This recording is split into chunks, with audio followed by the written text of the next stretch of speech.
국가에 대한 문제, 경제적인 문제, 교육에 대한 문제, 문화 사회에 대한 문제. 카이퍼가 칼빈주의 5대 강연을 쓰면서 칼빈주의는 뭐라고요? 어떤 표현을 썼죠? 칼빈주의는 교회 안에서만 그저 신앙의 수단으로만 쓰는 게 아니고 또 어떤 공부의 어떤 그런 수단으로만 있는 것도 아니고 종교 체험하는 그런 어떤 도구로 사용하는 것도 아니고 개혁주의는 칼빈주의는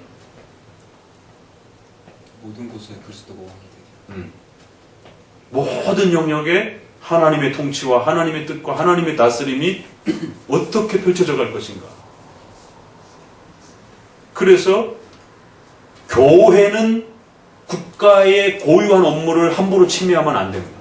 그건 국가뿐만 아니에요. 가정의 그런 고유한 부분도 목회자가 함부로 부부 사이의 어떤 그 은밀한 부분의 그 자리를 함부로 파고들어서는 안 되는 겁니다.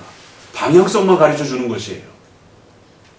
또 회사의 어떤 그 내밀한 회사의 경제적 어떤 선택과 흐름에 대한 부분들을 목회자가 지나치게 관여를 해서 이래라 저래라 하면 안 되는 겁니다.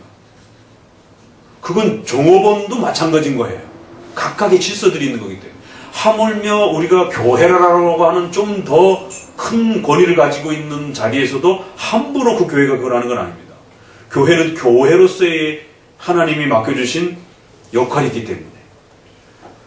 그래서 이제 지난번에도 여러분한테 슬쩍 한번 던진 것처럼 이 진보적 인식을 가지고 있는 분들이 국가사회의 이런 전반적인 부분들의 칼빈주의를 적용해내는데 실수를 하는 게 뭐냐면 국가에다가 정의 개념을 집어넣으면 안 된단 말이에요.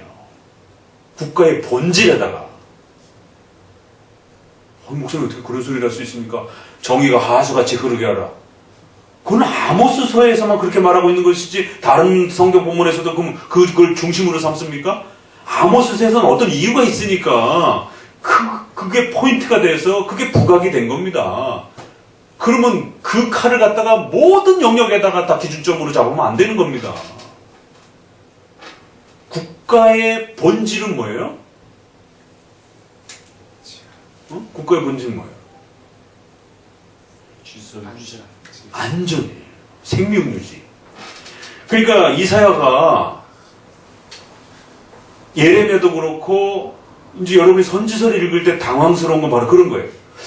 맞는 제사를 드리고 있는데 야단을 치는 거예요. 아니 안 드리고 있으면은 야단을 맞아야 되는데 그건 우리가 쉽게 이해를 해요. 근데 드리고 있는데 야단을 맞으면 도대체 이게 뭐가 잘못된 것이지? 십계명도 마찬가지예요. 그걸 하고 있는데 야단을 맞는 거예요. 그럼 도대체 뭐가 잘못된 것이지? 이러한 그 하나님의 말씀을 우리 삶에 적용해내는 데 있어서 안목이 짧다 보니까 하나님의 말씀을 어떻게 적용해야 되는 것인지에 대해서 실수를 하게 되는 거예요. 우리는 직통 계시파가 아니니까 성경을 적용해내는 훈련을 해야 된단 말입니다. 그럴 때 이 선지서가 바로 그런 걸 우리에게 원리적으로 가르쳐 준다라고 했잖아요. 그러면 다양한 분야에서 강조점을 드러내는 거예요. 아모스서는 좀 더 윤리적인 부분, 또 이사야에서는 예배와 이런 또 총체적인 신앙의 본질에 대한 부분에 대해서, 또 예레미야의 어떤 특정한 분야에 대해서 이렇게 골고루 부분들을 신앙과 윤리 전체를 어떻게 적용해내는 것인가. 그럼 우리는 훨씬 더 힘들죠. 왜요? 여기는 구약시대 범위 안에서만 그 역사적 차이 정도만 헤아리면서 적용해도 되는지만 우리는 신구약의 차이까지 헤아려야 되고 또 신약 이후에 또 신약의 사도행전이 아직 사도들이 살아있던 그 시대에 권면되어지던 어떤 그 내용들도 있으니까 그것까지 또 우리는 고려해야 된단 말이에요. 왜? 그것도 중단된 거니까. 그러니까 그런 면에서 성경을 어떤 식으로 자기 시대에 적용해내는지에 대해서 특별히 십계명, 기독교의 근본 교리, 모세의 오경에 대한 이런 중요한 가르침들을 길을 가다가 어미새와 새끼새가 있으면 어미와 알이 있으면 둘 다 집어가지 말아라. 하나만 가져가라. 그럼 이걸 오늘 우리 시대는 어떻게 적용해야 되는가? 오늘 우리 시대는 이거 둘 다 가져가면 안 됩니다. CCTV 다 있어가지고 경찰서에서 갖다 줘야 돼요. 이게 취등 무슨 죄라고 다 그래갖고 은행 저기 뭐 ATM기 있는 것도 함부로 가져가면 큰일 납니다. 그거 앞에 사람이 못 깜빡하고 그냥 가잖아요. 그거 얼굴 다 찍히고 저기 자기 바로 잡힙니다. 저도 한 5만 원을 이렇게 뭐 사야 되는데 모자라가지고 ATM기에서 뽑는데 이게 나이가 이제 저기 뭐 이게 넘어가니까 카드만 빼고 그냥 온 거예요. 가게 와서 계산을 하려고 딱 보니까 돈이 없어. 돈을 어떠든지 돈을 안 뽑은 거예요. 카드만. 그게 가니까 없어요. 닫혀있고. 그리고 은행 직원한테 이거 좀 전에 1분 전에 내가 이거 기계를 썼는데 이거 어떻게 된 거냐, 누가 가져갔느냐 했더니 두들기더니만 이건 자동으로 바로 닫혔습니다.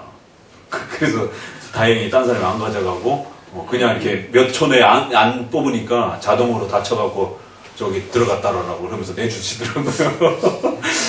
그리고 폐쇄 CCTV가 닫히기 때문에 뭐 둘 중에 하나든 아무것도 손을 대면 큰일 납니다. 그럼 구약에 그 둘 중에 하나를 어떻게 가져갈 것인가? 둘 중에 하나만 가져가라는데 그럼 오늘 우리 시대의 길거리에 떨어져 있는 그 남의 물건을 그러면은 오늘날 크리스천들은 어떤 식으로 십계명을 적용해 내야 되는 것인가? 그걸 그대로 적용할 수도 없는 것이고. 그러니까 이런 여러 가지 부분들을 성경을 자기 시대에 잘 적용해내는 훈련들을 부단히 도움을 받을 수 있는 게 선지서라고 말씀을 드렸습니다. 이제 그런 것들을 훈련하게 되면 나머지 성경들도 이 정도까지 적용하고 이렇게 적용하고 성경이 가는 데까지 읽어내고 그렇게 적용해요. 성경이 적용하는 데까지 적용하는 겁니다. 성경이 멈추는 데서 멈추시는 거예요. 그럼 우리 시대에 아직 거기에 대한 어떤 답을 내릴 수 없다 그러면 침묵해야 돼요. 목회자도 침묵하고 신학자도 침묵하고.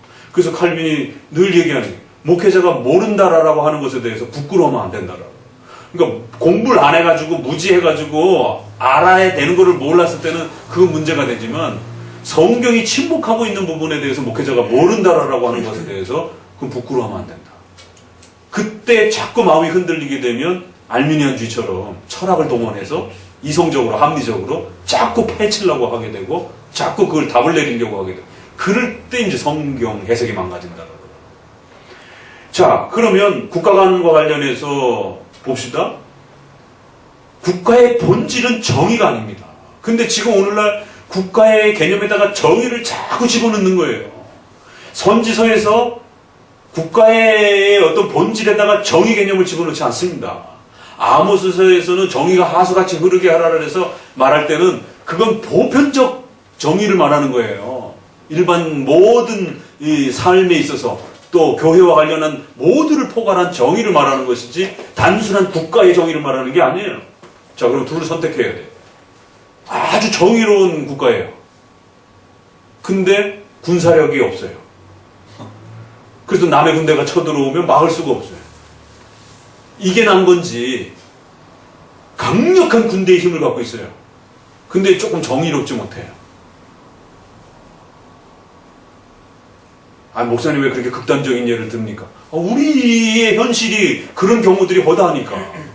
두 개가 다 완벽하게 갖춰진 사회는 우리의 역사에 1000년에 한 번 나올까 말까. 제네바 시도 그렇게 완벽한 시가 아니었단 말이에요. 그러면 둘 중에 하나를 선택해야 되는 차선과 그러니까 최선과 차선에 또 최악과 차악에 이런 어떤 선택을 해야 되는 경우가 떨어졌을 때 뭔가 선택을 해야 될 때 그러면 국가의 본질은 막강한 힘을 갖추어서 국민들의 생명을 보존해주고 그 속에 있는 교회가 위해를 당하지 않도록 생명을 보존해주는 게 국가의 책무지 국가가 할 일이 정의를 이룩하는 게 아닙니다. 그건 다음이에요. 그리고 사법적인 그러한 법적 정의 개념도 최소한의 법률적 개념이지 성경이 말하는 아모스에서 말하는 본질적 정의 개념이 도덕적 정의 개념이 아니란 말이에요. 그러니까 도덕적 정의 개념과 법률적 정의 개념을 혼동하면 또 안 된단 말이에요. 사회에서 요구되어지는 정도는 그 사회가 정해놓은 법률적 정도의 그나마 국가에는 정의를 유지해주면 되는 것이지 도덕적 정의를 국가에다 요구하면 큰일 납니다. 무능력한 국가가 돼버려요. 그렇게 되면. 그러면 약간 국가 위정자들의 부패와 또 모자람이 있어도 또 그 개인의 어떤 그 사생활에 어떤 문제가 있어도 국가 운영은 아주 잘하고 그 국가의 어떤 방위력과 이런 부분들을 아주 튼튼하게 잘 막아준다라면 그 국가 위정자는 훌륭한 겁니다. 더더구나 우리랑 같은 신앙이 아니어도 불신자여도 그래서 기독교 강요의 국가론 부분을 보게 되면 어떤 국가 형태도 상관없다라고 말하는 거예요. 어떤 위정자라도 상관없다라고 말하는 겁니다. 무질서보다 낫다라고. 그런 포악한 군주가 없는 것보다는 있는 게 낫다라고 최악의 경우에. 굉장히 놀라운 이야기입니다. 그게. 그런 기독교 강요를 오늘날 진보적 성향을 가진 칼빈주의자와 개혁주의자 목회자들과 신학자들이 그 칼빈의 기독교 강요를 만약에 읽으시고 어떻게 적용하실 것인지 국가의 어떤 부패와 이런 부분들을 함부로 목회자가 가타부타 그 어떤 정치의 어떤 위치를 그렇게 함부로 이렇게 이야기하면 큰일 나는 거예요. 그거는 박근혜 대통령 때나 지금이나 마찬가지입니다. 어느 대통령이 서 있을지라도 내가 무슨 뭐 박근혜 대통령을 좋아하느냐 누구 어떤 진보 대통령을 좋아하느냐의 문제가 아니에요. 그래서 최근에 최덕성 교수님의 그런 글도 상당히 수준 높은 글입니다. 그게 과연 교회가 하야운동을 함부로 막 할 수 있는 것인가? 그건 굉장히 조심해야 돼요. 그건 진보 정권이나 보수 정권 어느 거나 마찬가지예요. 그러면 지난번 촛불에 대한 문제도 역시 마찬가지인 거예요. 그래서 지금 막 여기저기서 하야운동에 대한 부분들이 막 지금 일어나는 것에 대해서 자제시켜야 되는 그거는 앞에 촛불운동도 마찬가지인 겁니다. 촛불운동에 먼저 정권과 관련했을 때도 역시 대통령을 하야시키는 그런 부분에 대해서 교회가 자칫 목소리를 내는 부분에 대해서 항상 조심해야 돼요. 그러나 죄를 지적하는 거하고는 달라요. 죄는 얼마든지 지적할 수 있습니다. 그 대통령의 정책과 어떤 내용들이 백성의 어떤 생명에 위해를 가한다든가 교회를 위협하는 어떤 죄의 문제로 드러나게 되면 그건 강력하게 죄의 문제로 지적하는 것이지 정치적 행동으로 하는 건 아니에요. 그것도 또 다릅니다. 그래서 국가의 본질은 정의의 문제가 아니라 안전의 문제가 본질이에요. 회사의 본질은 뭐예요?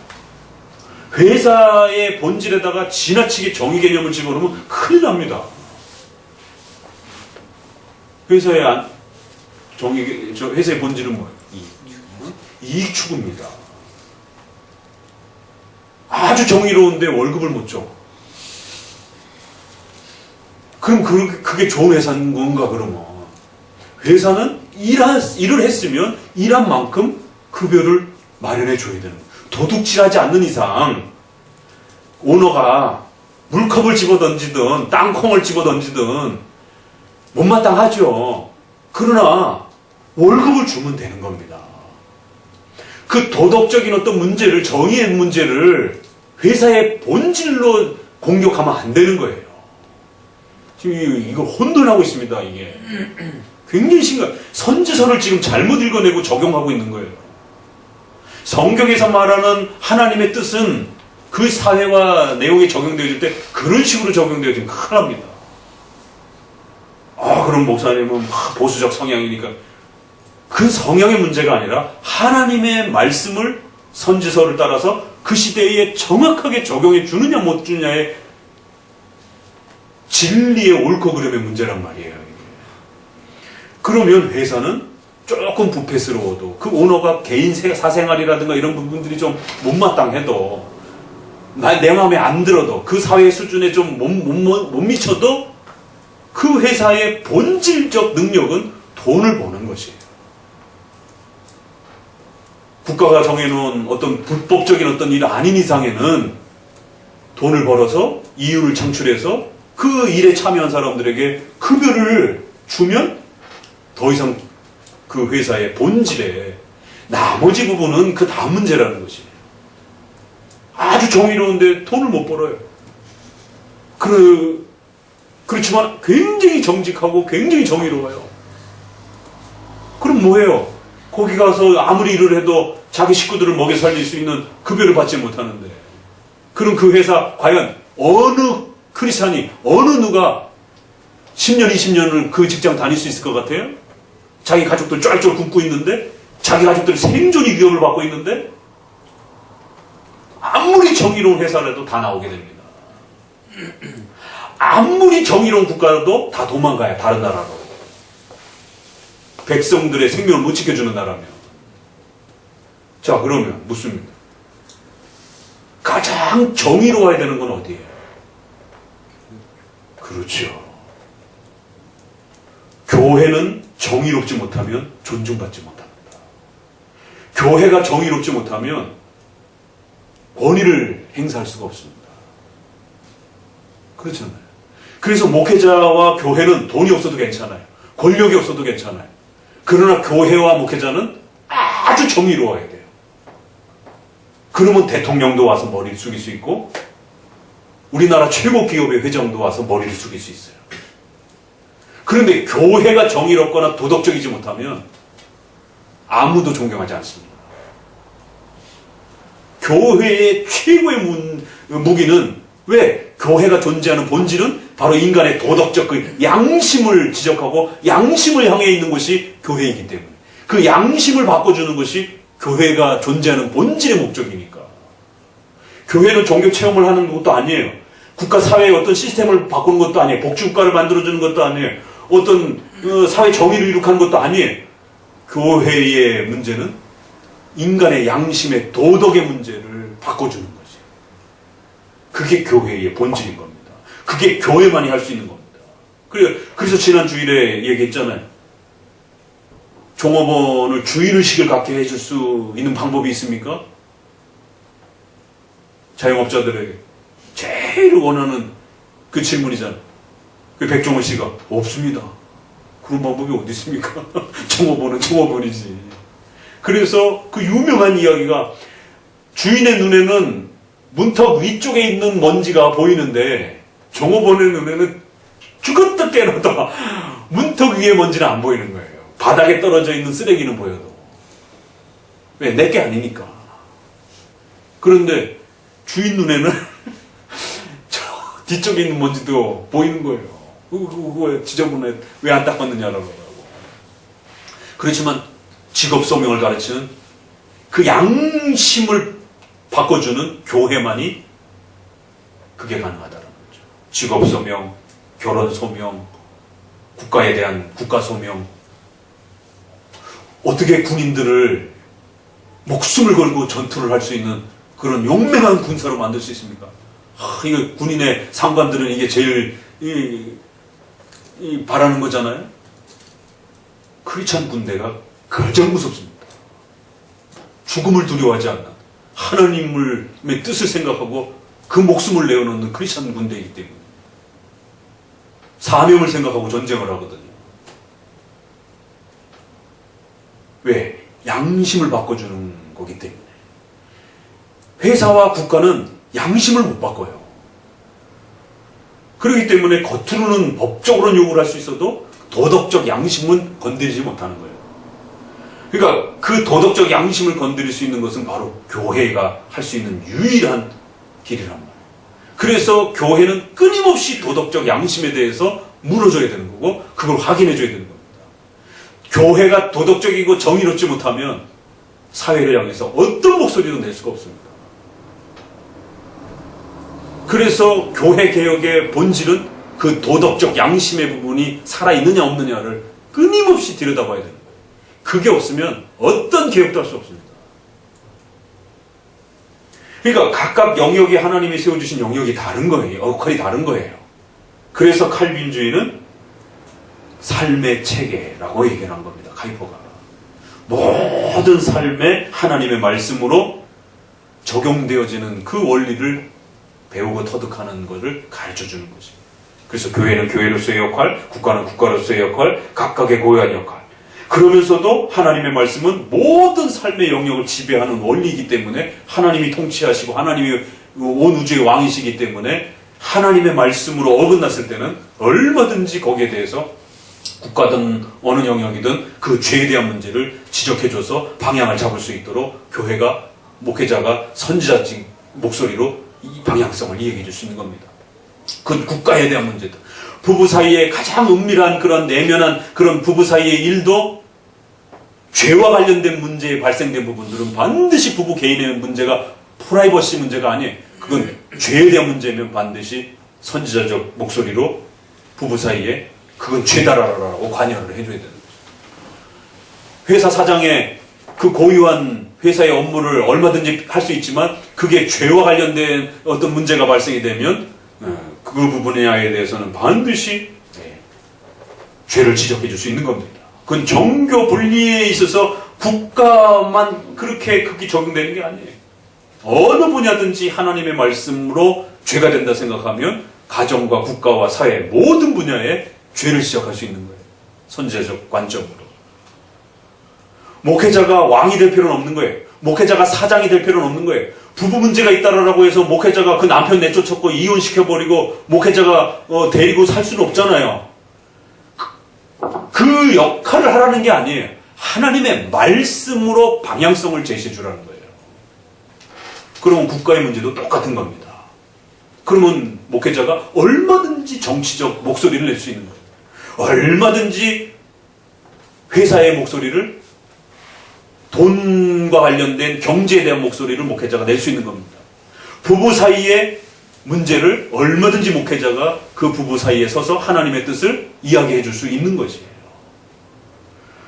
정교 분리의 원칙을, 가정 분리의 원칙을, 회사 분리의 원칙을 잘못 이해하면 큰일 나는 겁니다. 이게. 그래서 뭐가 안 되고 뭐가 되는지를 선지서가 아주 정확하게 그 방향성을 잡아주면서 통찰력을 가지고 그 시대에 그렇게 정의를 내리는 겁니다. 아모스서에 그렇게 공의 문제와 정의의 문제를 갖다가 끄집어내다가 그 도덕적 정의의 문제를 가지고 마치 국가의 법률적 정의 문제를 수륙해야 되는 확립해야 되는 그런 국가의 어떤 역할을 갖다가 아모스서가 말하는 도덕적 그 정의 문제를 가지고는 그거를 마치 국가가 도덕적 정의를 이룩해야 되는 것처럼 그렇게 끌어다 쓰면 안 된다는 겁니다. 그건 아모스서를 전혀 잘못 적용한 거예요. 아모스서에서 말하는 거는 보편적인 인류의 도덕적 정의에 대한 문제를 이야기하고 그거를 책망하고 지적하는 것이지 국가의 어떤 법률적 정의 문제를 아모스서가 그걸 지금 당장 시스템을 만들어야 된다라고 요구하고 있는 게 아니란 말이에요. 그러니까 그걸 착각하게 되면 결국 민중신학, 해방신학, 사회복음, 정치신학 이런 게 나오게 되는 거예요. 몰트만 혁명을 통해서라도 그런 인권과 정의를 교회가 이룩해야 된다라는 거예요. 왜? 아모스서라든가 이런 데 봐라. 부당한 그 사회의 그런 부패와 악들을 교회가 하나님의 뜻과 힘을 가지고 이룩해야 된다는 것이에요. 큰일 납니다. 그렇게 적용하면. 근데 그런 식의 적용을 칼빈주의하는 진보적 성향의 목소리를 갖고 있는 그런 분들이 몰트만식의 그런 적용을 하게 되면 어쩌자라는 거예요. 큰일 나는 거죠. 그런 현대신학을 최소한 공부를 기본적으로 해놓고 있으면 그거 그렇게 몰트만식의 그런 사회인권 정의 개념을 갖다가 교회와 목회자가 제일 중요한 어떤 목소리로서 이렇게 끌고 가는 이런 리더 역할을 하는 부분이 얼마나 위험한 것인지 정리가 된단 말이에요. 그 현대신학의 그 신학교에서 가장 기초적으로 가르치는 거란 말이에요. 현대신학이 왜 사회적 인권과 정의와 복지와 이런 부분들을 부르짖으면서 그게 사회의 가장 교회의 가장 중요한 목소리라고. 그래서 사회복음이라고 말하는 거고 정치신학이라고 그러는 거고 그래서 그거를 최초로 신학적으로 정립한 거를 미시오 데이라고 해서 하나님의 선교 이렇게 해서 하나님이 세상을 향하여 직접적으로 선교하신다라는 거예요. 그 선교가 개인의 구원이 아니라 사회적 시스템의 복지적, 정의적 시스템의 개혁이라는 것입니다. 과거에는 하나님이 교회를 통해서 그 교회가 개인의 영혼을 선교하는 이거를 선교 개념으로 생각했는데 자유주의에서 결국 하나님의 선교라고 하는 그 유명한 이 자유주의 선교 개념이 정립이 되면서 하나님이 사회 정의를 직접 일으키는 것, 이게 선교다라고, 이게 구원이다라고. 그래서 정치신학, 사회복음 이런 형태들이 구축이 되어지고 그 모든 표어들이 WCC의 10차 총회 때 자유, 평등, 생명, 그게 인간의 자유와 평등을 말하는 게 아니라 온 피조물과 짐승과 이런 자연과 이런 모든 종교와 관련해서 자유로워야 된다. 평등해야 된다. 생명을 존중해야 된다. 기독교 우선성을 말하지 않는 모든 종교가 존중받아야 된다. 기독교를 상대화시키고, 그래서 종교다원주의, 종교 혼합주의. 그래서 나중에는 동물들하고도 동등하고 대등해야 된다. 창세기 3장을 갖다가 보수교회가 땅에 번성하여 풍성하라라고 하는, 번성하라라고 하는 말씀을 인간 중심으로 해석해가지고는 자연을 개발하고 파괴하면서 인간이 살아가는 형태의 편의를 도모하는 방식으로 그렇게 인간 중심으로 창세기를 해석해놨다라는 거예요. 아주 악의적으로 나쁘게 해석해놨다라는 거예요. 그렇기 때문에 창세기의 그 해석은 모든 자연과 모든 동물들이 인간과 대등한 상태로서의 자유와 평등을 누리는 형태로 인간이 번성해야 되는 것이지, 인간이 살기 위해서 자연을 허물고 인간이 먹고 살기 위해서 짐승을 가축을 양육을 하고 이러면 안 된다라는 거지. 가축도 먹지 말라라는 거예요. 왜? 가축도 짐승들도 대등한 인간과 같은 동일한 생명의 평등성을 갖고 있기 때문에.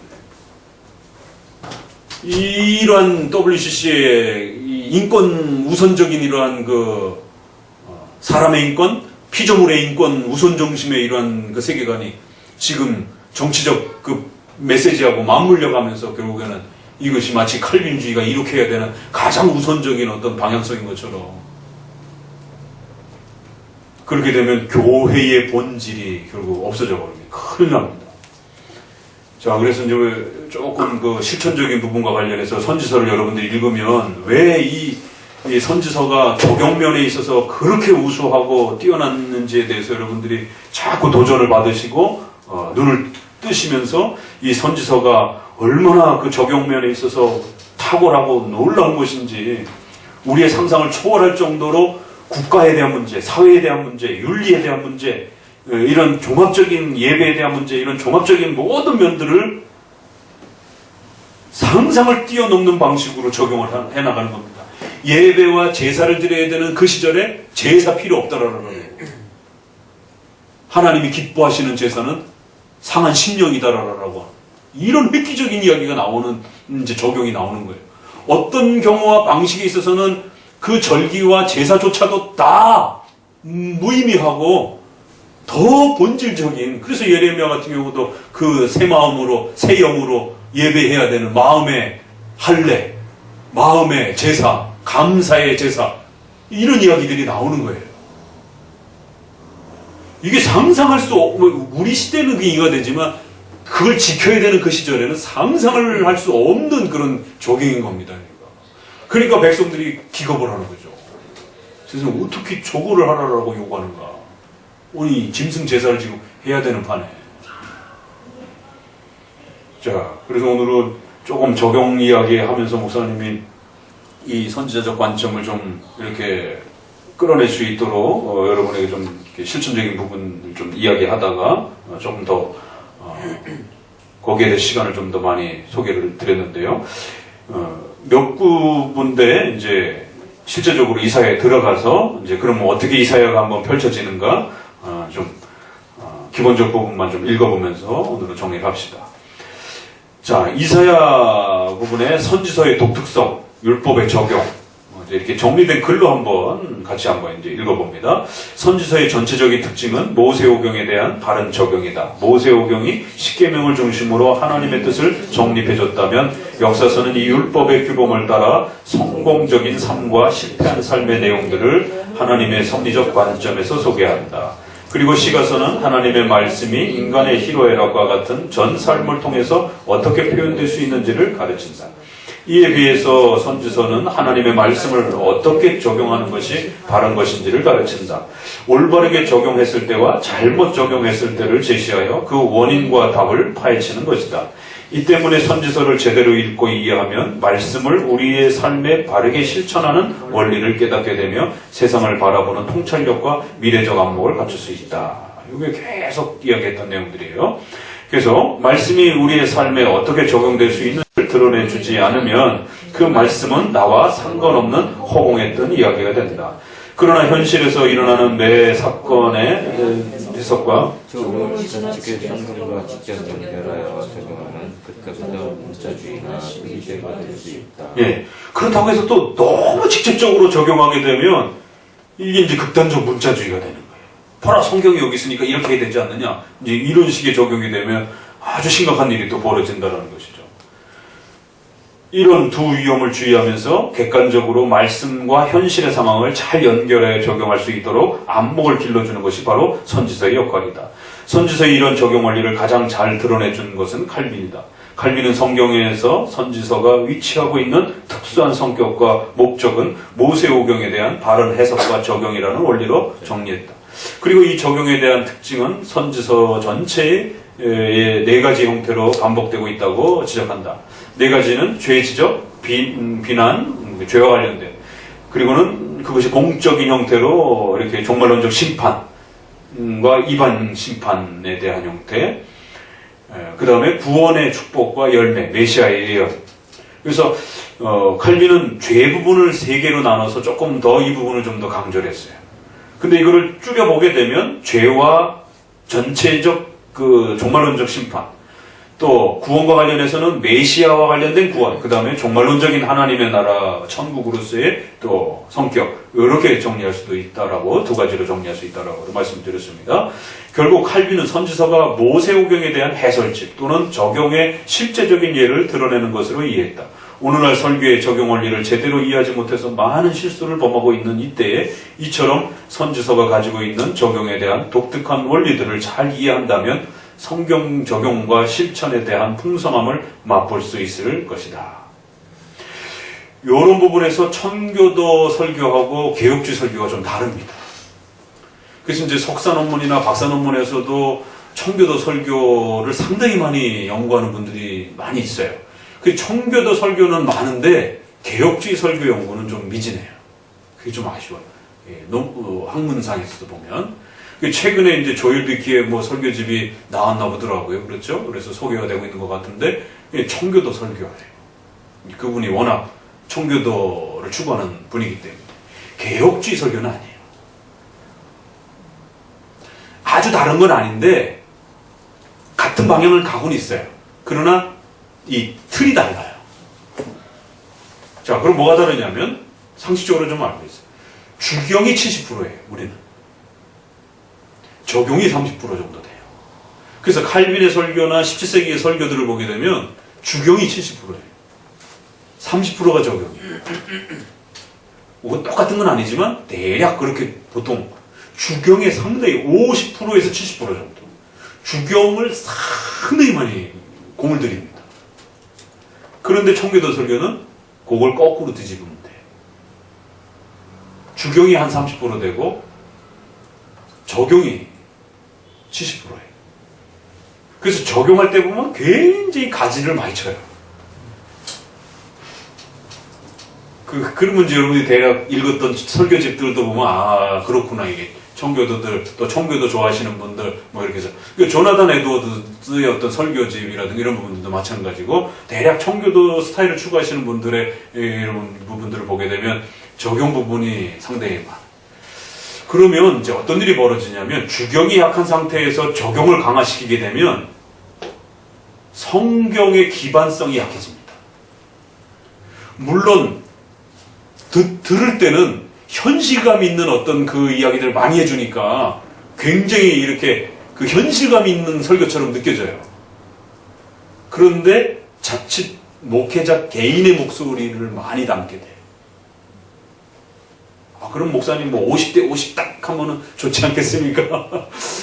그건 뭐 각자의 성향인데, 그렇지만 개혁주의는 항상 성경에 기반되어야 된다라고 하는 오직 성경이라고 하는 그 카테고리가 워낙 강하기 때문에 목회자가 최종적으로 뭔가를 그 사회의 성도들에게 적용해낼 때에도 목회자 어떤 개인의 사고와 판단을 최선으로 줄이려고 애를 쓰고 노력했던 거예요. 그래서 성경의 주경이 그 시대에까지 드러날 수 있는 형태까지 최대한으로 주경을 넓혀주고 그 토대 위에서 좀 더 안전하게 목회자와 성도들이 그 시대를 바라봤을 때 적어도 이건 이렇게 해야 되겠구나. 그건 성경에 없는 내용들이잖아요. 적용점들은. 지금 우리가 했던 이야기들, 경제 얘기, 정치 얘기, 구체적인 이런 부분들은 성경에 없어요. 비트코인 얘기가 성경에 어디 있습니까? 주식 얘기가 성경에 어디 있어요? 근데 우리는 우리 시대에 그 얘기를 해야 됩니다. 이 성도들의 생활과 직결되어 있는 이 문제들을 어떻게 성도들이 사용해야 될 것인가 관련해서 이야기를 해줘야 된단 말이에요. 근데 성경에는 없어요. 그러니까 이걸 끄집어오는 방식에 있어서 우리가 아가서를 배웠던 것처럼 문법적, 역사적 기반이 약하게 되면 그 결론을 하는 이야기가 비약적인, 알레고리카라는 어떤 지나친 개인의 주관적인 어떤 적용이 되기가 굉장히 쉽더라. 그래서 청교도들의 설교의 약점은 그 적용이 지나치게 어떻게 보면 주관적인 어떤 적용이 너무 강합니다. 그래서 미국 정착하던 그 시절의 청교도들의 어떤 그 적용점들을 보게 되면 지금 오늘 우리 시점에서 걸러내야 되는 것들이 상당히 많아요. 지난번에 우리 주일날 약간 이야기했잖아요. 식민지 정책에 대한 어떤 노예 어떤 문제에 대한 어떤 그런 부분들. 그 시대에 그건 그냥 옳다라라라고 이렇게 적용이 간다고. 그러니까 이 피해를 당하는 사람들 입장에서는 침략이 되는데 그 땅을 넓히는 사람들 입장에서는 마치 부를 넓히는 것처럼 그럴 때 사실은 청교도들이 인디안을 죽인 이런 부분들에 대해서는 분명히 우리가 역사적으로 짚고 넘어가야 되는 사과할 부분은 사과해야 되는 부분이 분명히 있는 부분이 있단 말이에요. 그러니까 그런 부분에서 자기 시대에 좀 더 편한 쪽으로 적용을 끌어내는 이제 이 적용 부분에서의 어떤 그 청교도들의 주관적인 어떤 부분이 있습니다. 그게 약점이에요.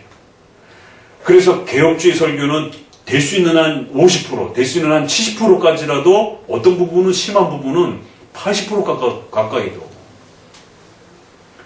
주경에 최대한의 힘을 쏟고 그 주경으로부터 펼쳐진 교리가 확증되어질 때까지 온 힘을 그 주경에 맞추고 그 토대 위에서 한 20% 내지 30% 좀 많이 하신다 그러면 한 40% 정도까지 이 문제는 우리가 이렇게 처리해야 됩니다.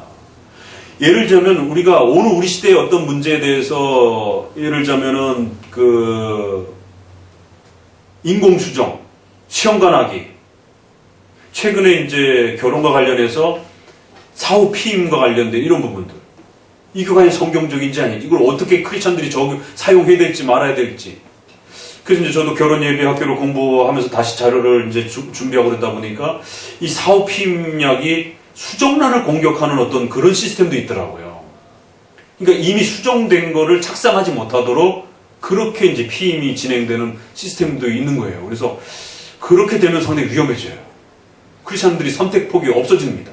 수정되기 전에 어떤 문제를 이렇게 차단하는 그 의료적 시스템은 현대 우리 기독교적 의료와 관련해서 기독교적 입장에서 허용할 수 있지만 임신 과정과 이 모든 부분에서 만약에 수정란을 시험의 대상으로 삼는다든가 수정체를 공격하는 형태로가 되게 되면 그건 이제 심각하게 기독교의 낙태 문제와 관련해서 이제 문제가 됩니다.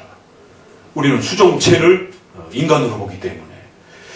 그러니까 이제 이런 부분에 대해서 뭔가 이야기를 해야 될 때 이거는 어느 목회자 한 사람의 목소리로는 굉장히 빈약한 좀 더 객관성을 많이 갖춰야 된단 말이죠. 신학적 연구도 그렇고 그 시대의 어떤 교회적 합의도 그렇고 그러기 위해서는 이게 이겁니다. 이게 맞습니다. 이게 틀렸습니다. 라고 뭔가를 이야기하게 되면 거기에 대한 수많은 반론들을 예측해야 되고 거기에 대해서 답을 줘야 되고 이런 어떤 논쟁이 있어야 된단 말이에요.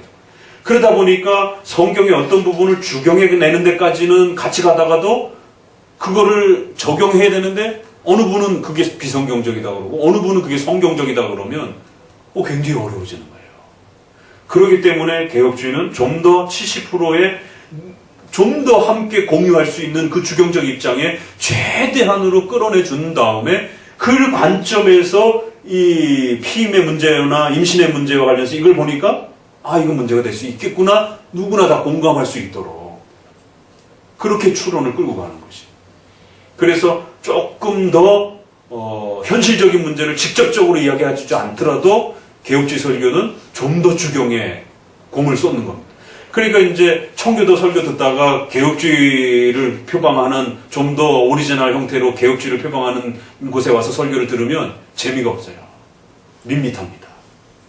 순복음교회에서 청교도나 개혁주의를 표방하는 교회에 들어갔을 때 설교가 재미없는 것처럼 막 뜨거워야 되는데 이렇게 차분한 설교를 하니까 재미가 없는데 또 거기에서 청교도 스타일을 추구하던 적용을 좀 더 아주 이렇게 신랄하고 좀 이렇게 실천적으로 적용 이야기를 많이 해주던 그 설교를 듣다가 성경의 그 주경 부분들을 열심히 파헤치는 그런 스타일의 설교를 딱 듣게 되면 무슨 내가 신학교 온 것 같은 이제 이런 뭐 공부하러 온 것 같은 예배를 드리러 온 게 아니라 이런 당혹감에 설교가 이제 재미가 없어지는 막 머리 아파지는지 막 이런 그게 이제 그런 차이가 있습니다. 그래서 칼빈의 설교집과 주석집이 다르거든요. 강요가 다르고. 근데 설교집과 주석집을 읽으면 이게 별 차이가 없어요. 이게 주석인지 설교집인지. 그래서 같은 책도 설교집이 있고 주석집이 있어요. 번역된 것도 많아요. 그러니까 번역에서 있어서 좀 아쉬움이 있지만 그 설교의 생동감이 조금 이제 글로다 정리되니까 조금 적었지만 그래도 한번 비교하면서 읽어보세요. 주석하고 설교집이 따로 있어요. 근데 비슷해요. 거의 비슷해요. 주경에 그 심혈을 기울일.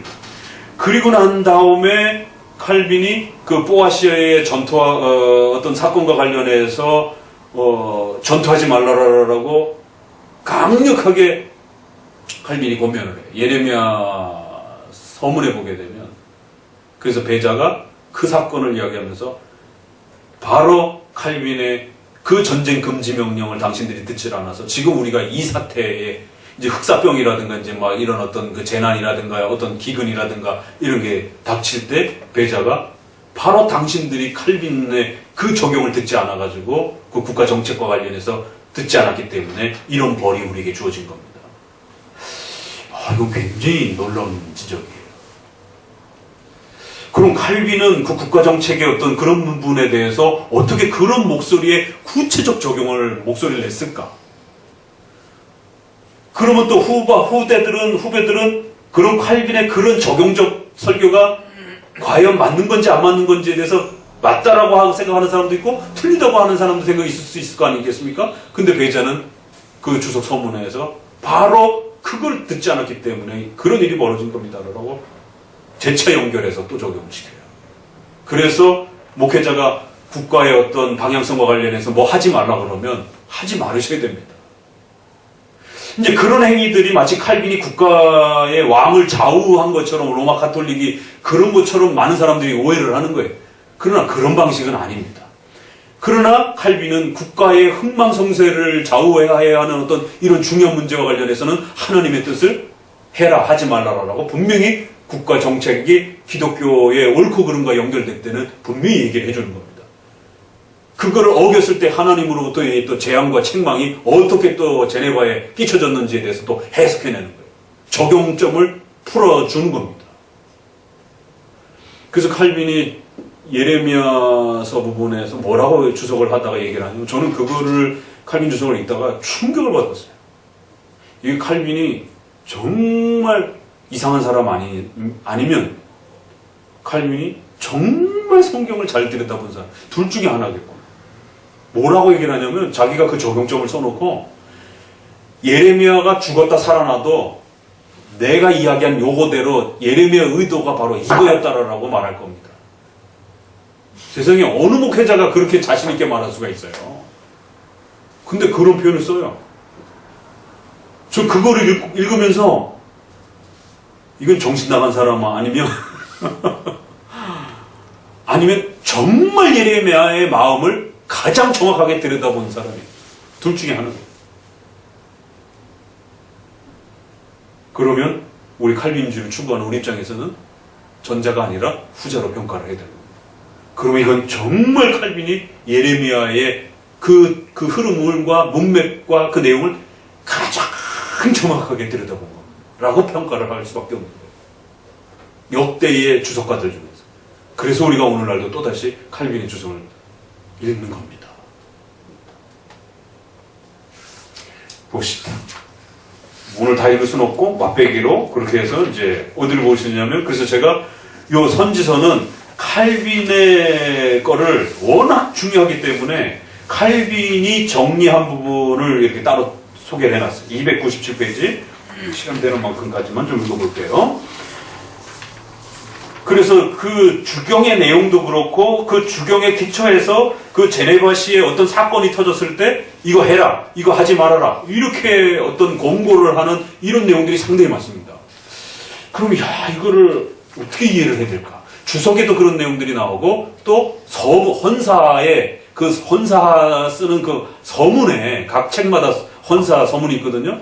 거기에 그런 구체적인 이야기들이 귀족이라든가 왕이라든가 영주라든가 쓰는 편지이기 때문에 그걸 헌정하면서 당신이 이 일들을 해주셔서 너무나 감사하고 선지자들이 이렇게 그 시대의 왕들을 향하여 이렇게 하나님의 축복을 이야기한 것처럼 당신이 이 축복을 받을 것입니다. 이거 아부가 아니에요. 그래서 제가 예전에 한번 이 칼빈의 서문의 헌사만 따로 뽑아서 선지서에 이것만 뽑아서 좀 이렇게 아티클을 한번 이렇게 조그맣게 이렇게 제가 쓰다가 이렇게 좀 중단을 한 게 있는데, 이게 이제 선지서 전체 정리하는 게 급선무여가지고 그것도 아주 중요한 하나의 또 좋은 자료가 됩니다. 선지서의 어떤 그런 통찰력과 관점, 이건 아부가 아니면 선지자예요. 그 시대 칼빈이. 그래서 그 유명한 이사야서의 열왕들은 교회의 양부가 되어야 되고 유모가 되어야 되고 왕비는 유모가 되어져서 교회를 돌봐야 된다라고. 이게 이제 외민에도 들어가 있고 칼빈의 국가론에도 국가론에 들어가는 유명한 성경 구절입니다. 이게. 그래서 그 구절을 그대로 끌어다가 당신이 이 영주가 이 역할을 해주셨기 때문에 이사야가 이렇게 그 시대의 왕들에게 복을 내렸던 것처럼 하나님의 복을 선언해 준 것처럼 오늘 우리 시대에도 당신이 이런 복을 받기를 간절히 바랍니다. 당신에게 하나님이 그런 복을 주실 것입니다. 왜? 우리 교회를 당신이 보호해 주시고 당신의 그런 보살핌 때문에 우리가 큰 혜택을 입었습니다. 이게 아부가 아니면 그 시대의 선지자로서의 목소리가 되는 겁니다. 어떻게 보면 아부지만 거꾸로 제발 우리를 괴롭히지 마십시오. 만약에 당신이 계속해서 교회를 괴롭힌다라면 하나님이 당신에게 권력과 힘을 주셨는데 이사야와 예레미야와 에스겔에 보여지듯이 그 왕들이 시디기야와 이런 왕들이 하나님 앞에 어떤 진노를 받았는지 당신 영주와 당신 귀족들, 당신 백성들 하나님 앞에 벌을 각오하셔야 된다. 그래서 아부가 아니라는 걸 알 수 있습니다. 어떤 귀족과 어떤 영주에게나 주고 무시무시한 경고를 던집니다. 그럴 때는 그냥 거반 문자적 적용을 해버려요. 이 시드기야 왕이 이렇게 눈이 뽑히면서 하나님 앞에 벌을 받은 것처럼 당신도 똑같은 벌을 곧 받을 것입니다. 헌사에다 대들고 그거 그 영주가 받아들면서 그거 얼마나 그 바들바들 부들부들했겠어요. 세상에. 이것 봐라. 칼을 뽑든지 아니면 회개하든지. 선지서는 이렇습니다. 그래서 칼빈의 주석은 우리 성도들도 비치를 해두고 잘 읽어보시면 그런 맛이 있습니다.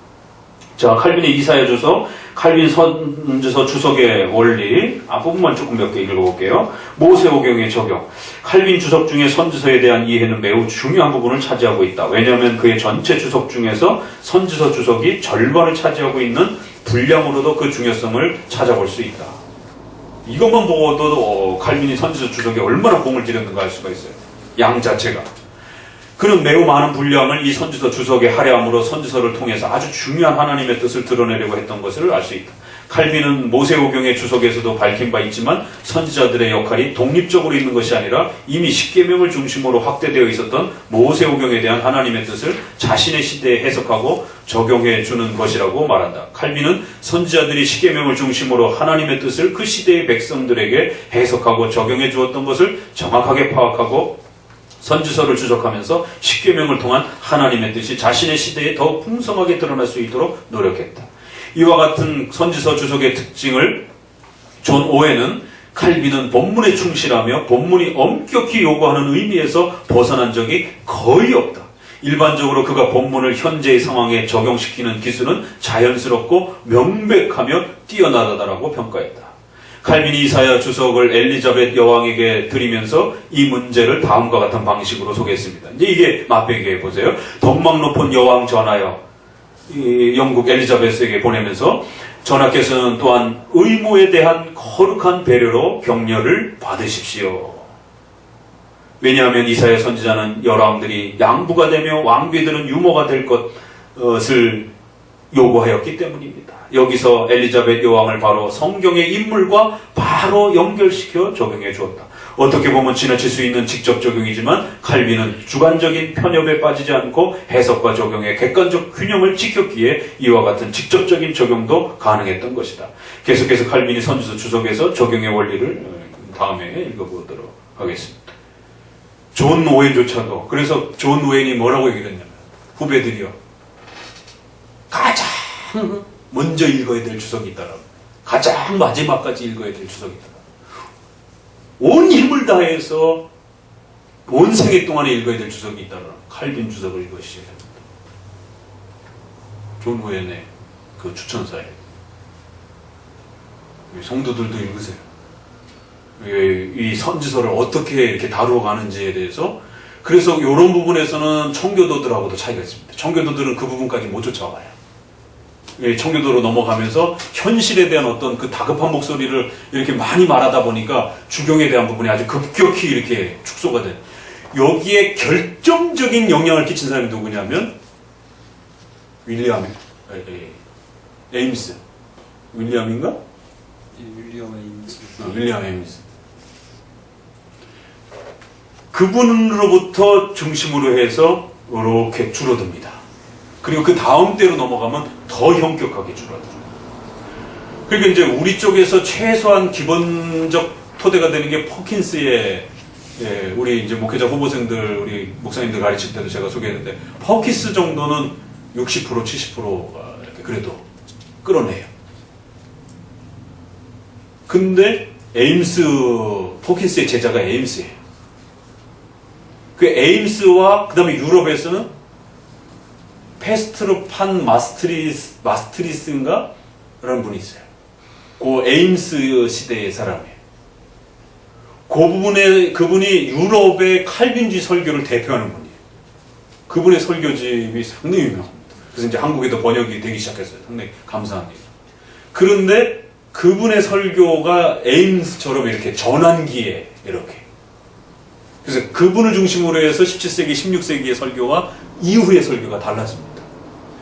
영국을 중심으로 해서는 에임즈의 설교를 전과, 그래서 퍼킨스와 그 앞부분에 토마스 카트라이트라든가 이렇게 영국의 유명한 장로교도들의 그러한 형태들, 러더퍼드, 이렇게 길레스피를 이렇게 해갖고 스코틀랜드, 영국의 이제 이 스타일과 에임즈를 중심으로 해서 뒤로 넘어가는, 이제, 코드 매터부터 시작해가지고 여러 청교도들의 그러한 이제 초기 설교들이 상당히 적용적 부분에 굉장히 이렇게 더 많은 시간들을 할애하는 형태로 이렇게 주경이 급격히 이렇게 축소가 되는. 그게 이제 뒤쪽으로 넘어가게 되면 훨씬 이제 주경이 거의 이제 이렇게 20% 막 대로 줄어들게 되는. 그러니까 결국 적용이 이제 그 지역 형편, 시대 형편, 또 목회자의 어떤 형편에 따라서 그냥 너무 지나치게 주관적으로 이렇게 객관성을 많이 상실하게 되는 이런 약점이 있더라고요. 그래서 요거는 칼빈주의의 조직신학의 이 기반을 정확하게 구축하고 알고 있어야 실천신학을 가르치는 설교학 교수님들이 이걸 정확하게 차이를 구별해서 이야기를 해줄 텐데, 대부분의 설교학 교수님들은 그냥 이렇게 종합적인 설교학 개념을 알고 있다 보니까 칼빈주의, 개혁주의 설교학과 청교도 설교학과 복음주의 설교학의 차이가 뭔지를 잘 이렇게 구별을 못해요. 이런 설교학의 차이도 기초를 칼빈주의 조직신학적, 교리적 기초가 뭔지를 정확하게 구축을 해야 거기서부터 어떻게 멀어져 갔는지가 보이지, 개혁주의 기초 교리적 토대가 정확하게 뭔지를 잘 모르면 아니 청교도들의 설교가 다 그 개혁주의 설교가 똑같은 거 아닌가? 이런 이제 오해를 한다고요. 근데 달라요. 그래서 이제 여러분들이 실천적으로 개인의 뭐 이니셜을 이렇게 이야기하긴 좀 그렇지만 우리나라에서도 청교도를 추구하시는 분들의 설교가 있어요. 이렇게 들어보면 굉장히 파워풀합니다. 뭐 설교 듣다 보면 막 가슴이 막 뜨거워지고 막 이래요. 근데 교리적 내용이 약해요. 끝나고 나면 이제 정리돼야 될, 그래서 그럼 우리가 어떻게 살아야 되는데요? 라고 하면 막 설교를 들을 때는 뭔가 해야 될 것 같은 이제 막 그런 이제 막 그 어떤 이 감동을 이게 막 이게 우러나는데 이제 문 열고 나가면서 집에 돌아가면서 아 그래 이제 좀 해봐야 되겠다. 근데 뭘 해야 되지? 어떻게 해야 되지? 이게 안 떠오르는 거예요, 이게. 그러니까 이게 감동은 줬는데 뭘 해야 되는지에 대한 교리적 개념이 그 설교 시간 내내 90%를 감동을 주는데 힘을 쏟은 거예요. 그러니까 성도들이 아 이렇게 살면 안 되는구나, 아 이렇게 하면 안 되는구나, 뭔가 반성을 하고 돌이켜야 되겠다라고 느꼈는데 뭘 중심으로 해서 돌이켜야 되는지, 뭘 실천해야 되는지를, 그게 개념, 그게 교리 개념이거든요. 그건 교리를 가르쳐줘야 그걸 기억하고 그걸 적용하고 그걸 따라서 사는 건데 이런 게 이제 차이가 나요. 그래서 막 뜨거워지는데 돌이키고 나면 뭘 해야 되지? 이게 막막해요. 근데 이제 제 설교나 좀 더 이렇게 칼빈주의 전통적인 이런 걸 추구하는, 지난번에 김양주 교수님 저희가 모시고 설교를 들을 때도 이제 그분은 워낙 개인의 성향 자체가 워낙 파워풀한 분이니까 교리적 설교도 막 그냥 막 뜨겁게 설교를 하시긴 하는데 보편적으로 다 그렇진 못하거든요. 저도 성대가 약하고 막 이러다 보니까 그렇게 하지 못해요. 그러니까 차분히 교리적 개념을 충실하게 설명해주고 난 다음에 그 다음에 좀 더 어떤 현실적인 부분에 대해서 바꾸고 그 감동을 이렇게 좀 더 의지에 대한 부분들을 이렇게 세우려고 이렇게 좀 애를 쓰는 것이죠. 그 금방 차이가 납니다. 그거 설교 좀 들어보면 유튜브 같은 데서도 청교도 대표하는 뭐 분들 있잖아요. 그 몇 편 이렇게 딱 선정해 놓고 제 거 하고 그 다음에 이렇게 몇 분 이렇게 김병원 목사님 설교도 그렇고 이렇게 들어보세요. 이승구 교수님 설교도 이렇게 이쪽에 해당이 돼요. 이쪽 이 청교도 스타일은 아니에요. 이승구 교수님 설교도 들어보면 달라요. 처음에는 비슷해 보여도 조금 더 들여다보면 아 이게 차이가 이렇게 분명히 나는구나. 이게. 그래서 청교도, 그래서 많은 분들이 아 청교도의 뜨거움과 칼빈주의 지식을 섞으면 안 됩니까? 그거는 이제 체계 자체가 서로 다른 거기 때문에 섞이지 않아요. 둘 중에 하나만 같이 배워야 됩니다. 자, 오늘 그 다음에 한번 칼빈 더 얘기를 해드릴게요. 기도합니다. 하나님 감사합니다. 우리